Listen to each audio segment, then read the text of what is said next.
When a truck loaded with monkeys crashed on a cold and wintry Pennsylvania road, no one was prepared.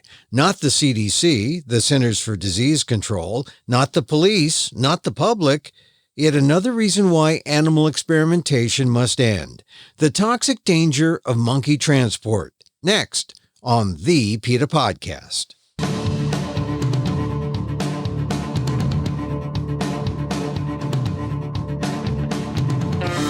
Welcome to the PETA Podcast.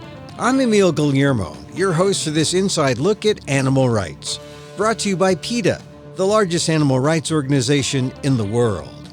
On today's episode, Friday night, January 21st, 2022, 100 long-tailed macaque monkeys crammed in small cages after a transatlantic flight, being hauled in a trunk from New York's JFK and destined to points west. And then near the town of Danville, Pennsylvania, there's an accident. Passers-by stopped, got out of their car to help with what they thought were cats, but they were monkeys, imported from the African island of Mauritius, and they had yet to be quarantined. At least one person who came in contact with the monkeys may have been exposed. PETA Science Advisor Dr. Lisa Jones-Engel, a former primatologist, says this accident exposed one of the hazards of animal experimentation: monkey transport, where tens of thousands of monkeys are transported each year to the United States. There are accidents waiting to happen, and a public health risk. And few agencies seem to want to be responsible. Not the CDC, the Centers for Disease Control, not the USDA, not the state or local folks. But what happened in Pennsylvania could very well happen near your town next. My conversation with PETA's Dr. Lisa Jones-Engel on the PETA Podcast. So, Lisa, thank you again for coming on. And let me begin by asking you, when you first heard this story, what was your concern both for the monkeys and for the public? We have a saying in my family that there's really nothing worse than a cold monkey. If you're looking really sad, if you're kind of cuddled in a corner, my husband will come up and he'll say, "What's the matter, you cold monkey?" And this is because there is absolutely nothing worse in the wild than a cold monkey. So we've talked about this before. Monkeys, these macaques, they come in large troops, 30, 40 members. At the end of the day, they all come back to their sleeping tree and they all huddle together. And they're huddling for security, but they're huddling for warmth. And, if you occasionally see that monkey who's kind of out there by themselves and they're cold and they're scared. And when I saw this, Emil, my heart hurt because I knew exactly what that monkey was feeling. I could see it in his eyes. Yeah. So, all right, the cold monkey, that was bad. But what was your feeling for the public when you heard the story? I thought, here we go. This is the nightmare scenario for the public, because I saw the pictures first. The first picture was the cold monkey picture. Then I saw the pictures of the crates spread out on the highway, and then I saw the people. And I thought, people were going to be drawn to this. Common, decent motorists are going to see an accident. They're going to rush out to help the humans. They're going to see animals injured, and they're going to rush in to help those animals. And I just knew at that point that something bad was going to happen because these animals were scared. They were injured. The boxes were broken. You could see the feces. You could see the urine. And people were going to be drawn to interact with them. And that's exactly what happened. So you really had a fear for potentially a public health hazard? I knew at that moment that we were going to see that, because you had all the pieces there. You had the animals, you had the injuries, you had the ability for people to get up close to those monkeys. And that's exactly what happened. The consequences for some of these people, like for Michelle Fallon, who was one of the first people on site, have actually turned out over the last 4 or 5 days to have significant ramifications for her physical well-being, for her mental well-being. This is bad. All right, so let's talk about Michelle Fallon in a second, but first let's go back to the beginning in terms of where do the monkeys come from? Tell us what you know. Where do they come from, and where were they going? So when I got the email and this red flagged email saying 100 monkeys, there's been a crash, my first thought was the only time you get 100 monkeys on a truck is an international import, because that's a lot of monkeys to be moving from place to place. My next thought was, you know what, these are going to be long-tailed macaques, because actually no one is moving that many of another species. And then we quickly determined through the help of whistleblowers that these monkeys were coming in from Mauritius. And so Mauritius is this island off the coast of Africa where these long-tailed macaques, they've actually been there for the last 300 or 400 years. They're not naturally occurring there.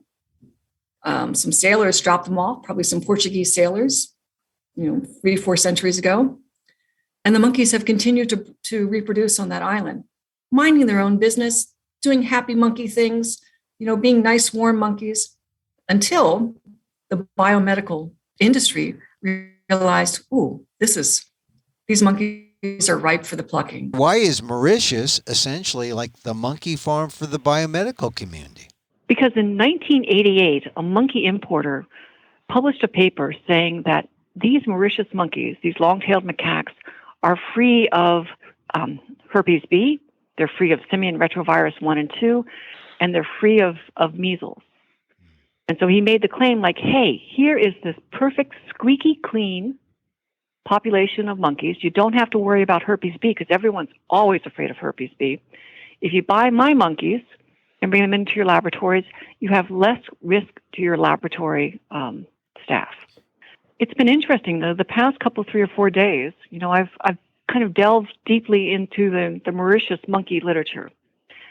And it turns out that, everyone talks about these monkeys being so squeaky clean, but there's the publications, the data don't support that. There's not been, that I could find, a single sero survey that characterizes what the status of herpes B is in those monkeys. But we do know from lots of papers that they have things like hepatitis B and hepatitis E, and that thing called chikungunya, which is an arbovirus. They've got these papillomaviruses that cause lesions on their genitals. They've got tuberculosis. This is not a clean supply of happy monkeys. These monkeys have many of the same infections, many of the same diseases that we see in the other big monkey breeding farms in Asia. Yeah. But the marketing has been to come to Mauritius, get your monkeys, and clearly that's what 100 monkeys were doing on this road in Pennsylvania. They were going, where exactly do you think they were going?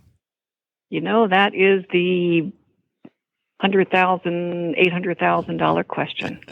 And it's one that CDC will not answer for us. Really? I think is a whole nother thing we need to get sorted out. Why would they be secretive about it? That's the question we're all asking. Why is this such a secretive and shadowy industry? The CDC has made a point of saying that, the quarantine facility that they're going to, we don't own it. We don't staff it.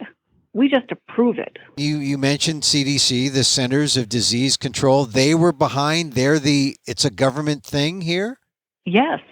So for decades, so actually back in the 1950s is when the government got involved in regulating the movement of monkeys into this country. And for very good reason. And that's because they knew back then they were seeing shipments of animals come in, of monkeys come in, that were infected with things like tuberculosis and measles and lots of other very concerning infections. And so the CDC stepped in and said, okay, we are going to take care of this. We are going to be the ones who monitor these animals when they come in. We'll make sure that they go into at least a 31-day quarantine where they can be observed. And this is our job. And during that period, we're going to look for things that are really concerning, things like Ebola virus and tuberculosis and herpes B and salmonella and shigella and campylobacter and yellow fever and SIV. And and these other diseases that are really not yet known or identified. The CDC knows. They knew. They will always know that when you bring in wild monkeys, you're bringing in everything, every pathogen that monkey may have picked up in its host country is coming into this country with it. And that has huge consequences for public health and ramifications for their use in biomedical research. All right, so the CDC is involved in this. When they heard the accident, PETA was involved in it in terms of, trying to react. What did the CDC do once it was discovered that there was this crash in Pennsylvania? Describe the crash or describe the situation. The trucking company, which we have a pretty good idea who it is, but it's not been confirmed yet, picked up the 100 monkeys at the JFK. It went from Mauritius to New York. Correct. Its port of entry was New York City in JFK. At that point, the monkeys were offloaded. So the monkeys had been stuffed in crates in Mauritius.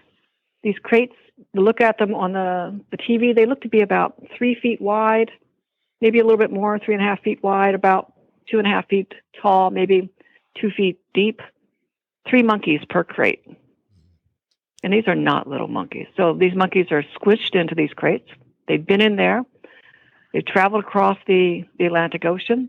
They land in JFK. They get offloaded off the plane. They're met by USDA officials who say, yep, how many monkeys you got there? Okay, all of them still alive? Okay.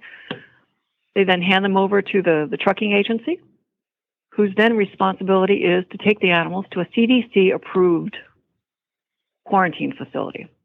Now, one of the first things that I asked myself was, gosh, you know what? Where exactly are the CDC-approved quarantine facilities? I've Googled everything. I've asked Fish and Wildlife Service. I've asked CDC. No one's talking about this, so I don't know where those facilities are. Right. This truck is going along. This truck it's a pickup truck that's got a generator in the back of it. It's got the driver and his driving partner, and they're towing this trailer. They leave New York City. They head west. They're up through Pennsylvania. The temperatures in Pennsylvania at that time were in the mid to low 20s. The driver, his passenger was taking a nap in the back seat of the truck. They had blocked off the side view passenger window completely with shade, so you couldn't actually see out of it. The driver he got off the highway, and then he suddenly tried to get back on and got smashed by a dump truck. The dump truck ended up in the ditch, and the entire side panel, the passenger side panel of the trailer, which was hauling the monkey crates, was just peeled open like a can opener had gone to it.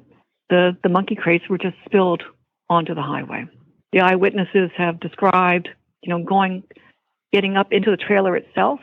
There were no straps that were holding down these cages as required by shipping regulations. There was no indication that the trailer had been heated because the generator was not connected to the unit in the trailer. The cages themselves, the crates themselves, were wooden crates that had chicken wire and some green cloth over them. And again, they're strewn across the highway. One of them was busted open completely so that all 3 compartments were exposed. Another crate, one of the door panels was broken off. So I think that's where the confusion came early on, whether 3 or 4 monkeys. And it was a mess. How many monkeys total got out and escaped, do you think? So the police report says 3. And we know that the police shot dead 3 monkeys. Early on, there was a lot of talk about 4 monkeys being loose, and sometimes, maybe we caught 3 or shot 3 and caught 1. That's still very unclear. Either 3 for sure got loose, and those 3 animals are dead. Maybe another one got loose and got caught and put back in. We don't know that. Yeah, but if they had 100 monkeys and they recovered X, and wouldn't you know how many were missing, or is it an imperfect kind of system in terms of the roster they had? Again, so they have said we had 100 monkeys. the wording in the reports is rather nebulous. They say, yes, there were 100 monkeys in the shipment. We 3 of them got out. We shot those 3. We've had witnesses say that there were at least 4 cages or 4 crates or 4 openings in the crates that were burst open. So I think, do I think that there's an additional monkey running around Pennsylvania? Probably not, because in fact, a monkey would not have survived the temperatures that night. They would have just frozen to death and died. But if they had if they left with 97 monkeys, then they pretty much got all of them, right? Again, we've heard absolutely zero information about those remaining 97 animals. 15, 20 crates were probably left on the truck, but a dozen or more were strewn across the highway. And this you can just look at the accident scene. Those animals that were in those crates, those hard wooden crates with the chicken wire and everything else, those animals were injured in that impact. And there's absolutely no indication at all that any veterinary care or veterinary assessment was given to those animals while they sat there. And we know that they sat there until at least 6 p.m. So for several hours, they were out in 20-degree weather, sitting on the side of the road. There was no effort to cover them, no effort to bring them food or water, because at that point, people were scared because the driver came up and said, hey, these are lab monkeys, don't touch. And once there was the crash and everything was askew, there was like feces and urine and everything strewn out all over the road? I mean, these cages were turned on their side. They were upended completely, and the monkeys were terrified. And what do terrified monkeys do? Well, they have diarrhea. They're shrieking. They're scared. They're pooping. They're peeing. The eyewitness actually, to give you a sense of how much poop we're talking about, the eyewitness was actually called back to the scene that night at 11:30. She received a phone call from the Pennsylvania State Police and said, hey, we need you to come back to the scene and talk to the CDC veterinarian who's here. So she went back to the scene and she told the veterinarian and the folks there, yes, I looked into one of the crates and the monkey, she described it as hissing at her. And actually what the monkey did, the monkey made this sound, which would have been like, kra, kra, kra, which is a typical monkey vocalization that says, you better back up. I'm mad, I'm scared, and back up. But it comes, you get some respiratory droplets come out with that. So she got a face full of monkey spittle. She, at some point in time, she had scratched her arm, whether she didn't know whether she was trying to help one of the humans or she scratched it on a cage. A monkey itself did not scratch her arm, but she had a scratch. So she had an open wound. And then she also she asked the CDC vet, what do I do with my sneakers? Because they're so full of monkey poop. Do I have to throw them away? And the CDC vet was like, no, you just wash off your sneakers. Okay, thank you for your information. Goodbye. Wow. And this is Michelle Fallon, right? This is the eyewitness you identified earlier, correct? Correct. And Correct. So what about her sneakers? And was that just bad information to get from the CDC or what? This is the part where there's just a complete lapse in judgment, a lapse in protocol, a lapse in public health measures. So in the laboratory, when we go in and I was working in the laboratory for years. You go into a primate room, you are decked out in a Tyvek suit, you've got a face shield on, you've got a mask on, you're double gloved, you've got booties, little, paper booties over your shoes.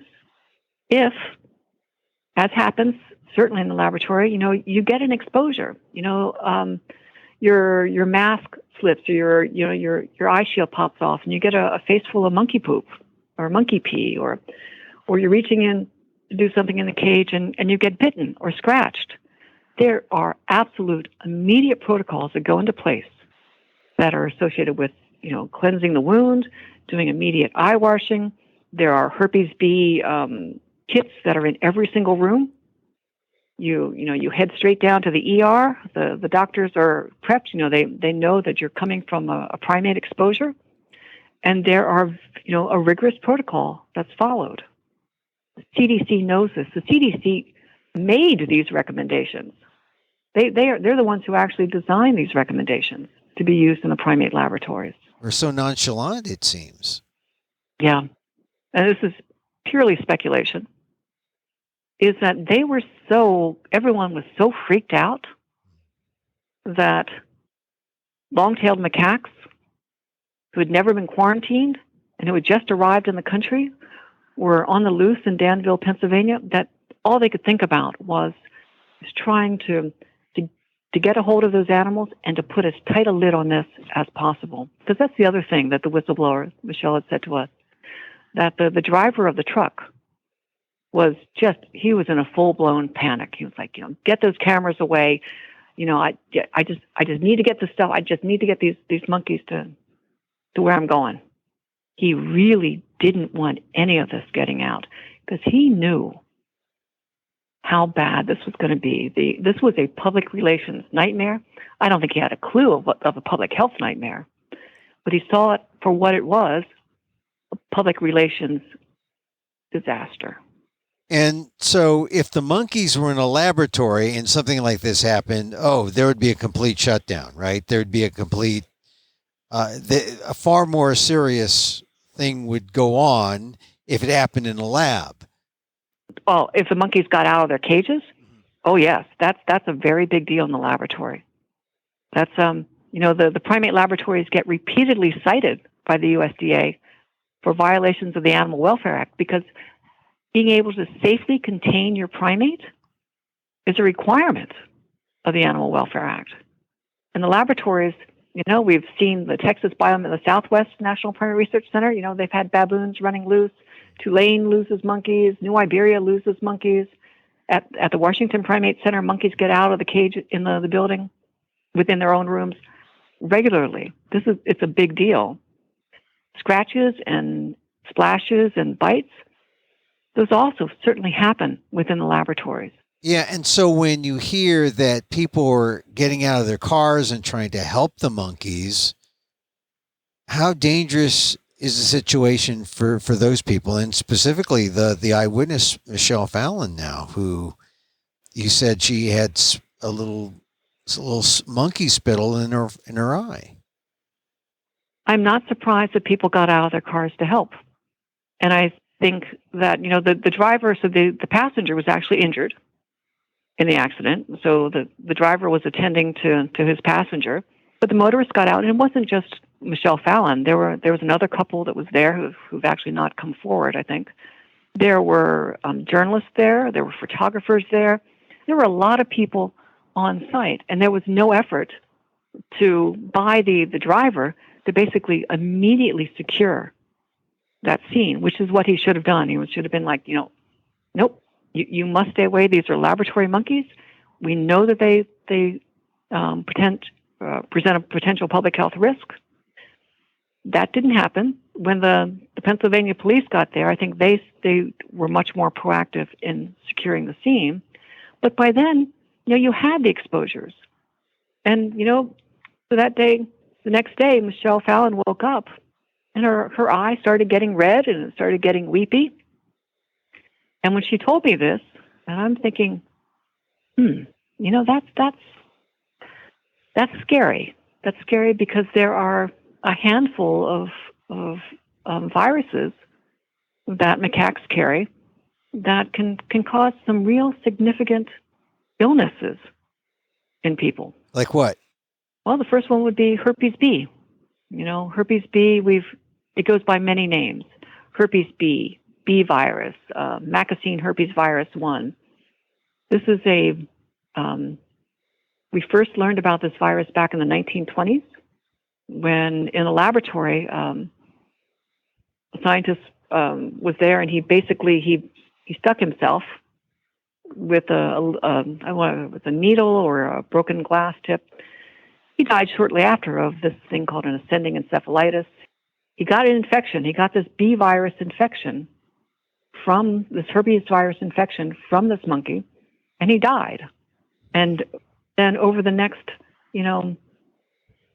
80 years, there have been about 60, 65 cases of people getting infected with this virus. 99% of them happen in the laboratories in the U.S. And about 20 of those people have died from this monkey virus. So this is, I think we started this, talking about herpes B, and herpes B is the virus that scares the bejeebies out of laboratory personnel, because it's common in almost all macaques.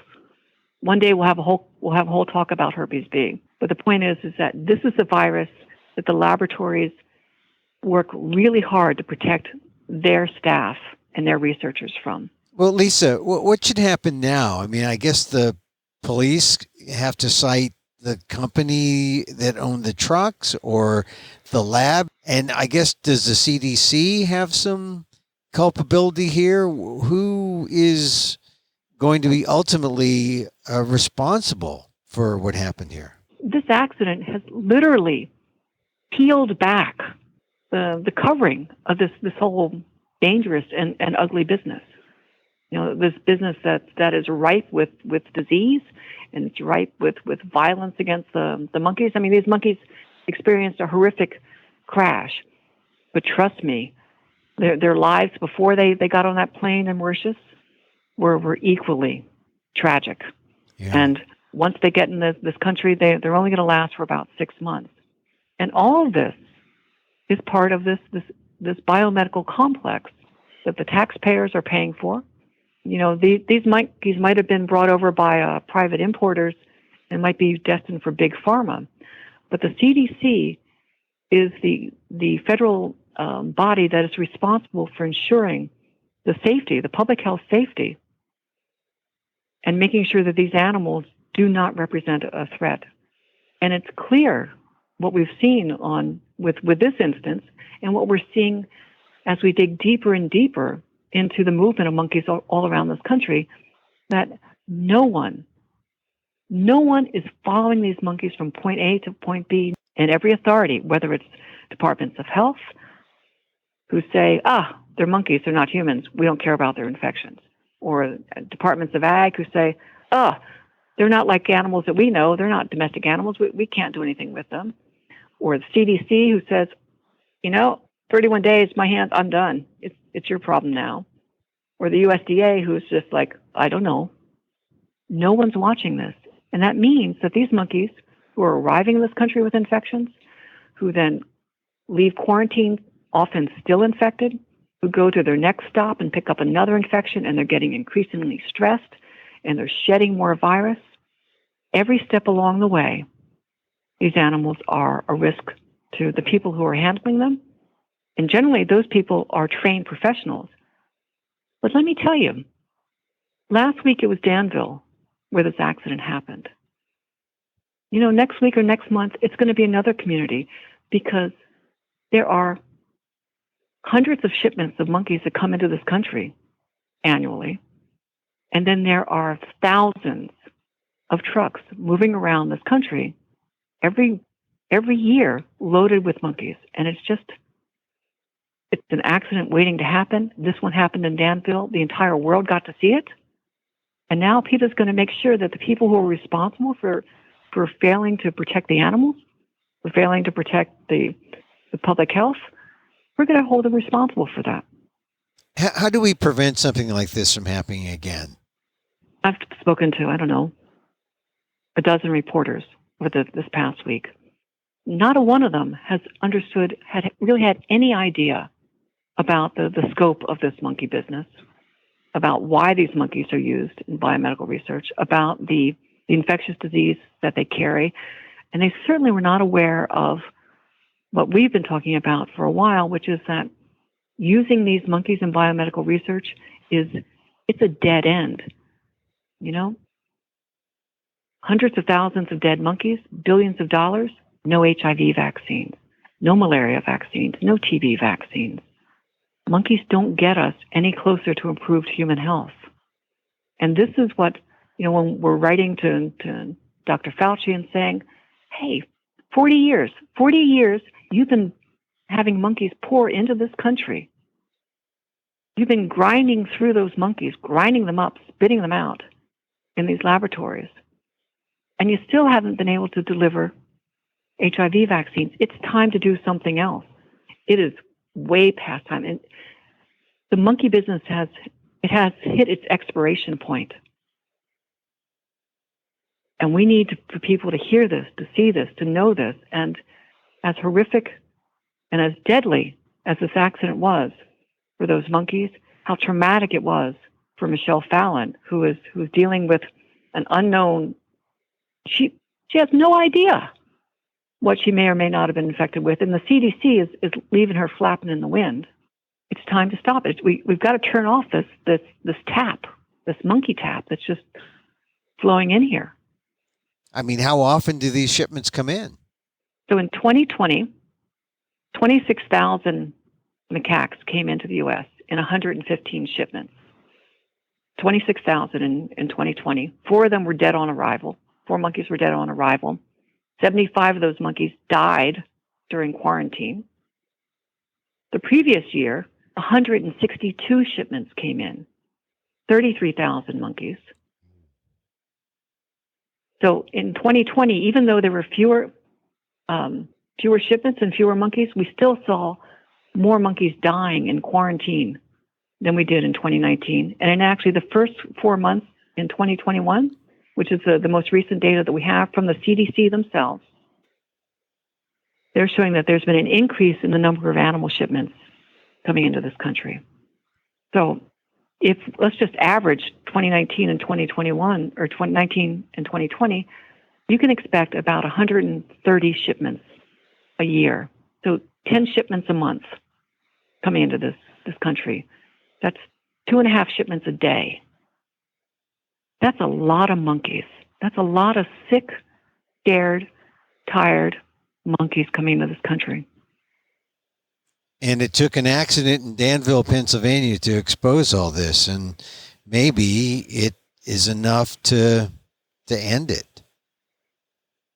I think so, Emil. I think this is, again, it's tragic, but literally the sides have been peeled off. People are looking in now, and they're seeing it. They're seeing the consequences of this business. They're seeing what it does to the animals. They're seeing the threat it is to the public health. And they're seeing, because we're helping them understand that this is not how you do science. This is not 21st century science. These monkeys are not, they're not getting us where we're going. We're just taking them. And that's going to stop.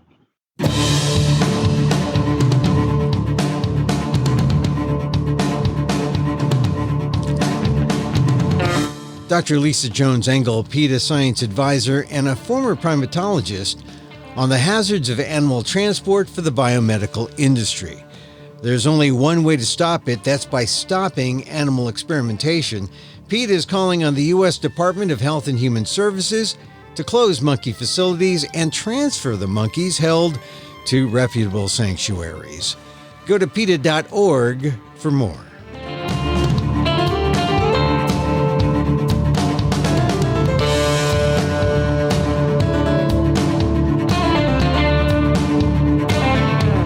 And that's our show for today. Thank you for listening. Don't forget to send a link of this show to your friends. Tell them you like the PETA Podcast. You can contact us at PETA.org. You can find me on Twitter at Emil Amok. That's EMILAMOK. Or see my vlog at AMOK.com. Or see my work at ALDEF, the Asian American Legal Defense and Education Fund. That's at ALDEF, AALDEF.org/blog.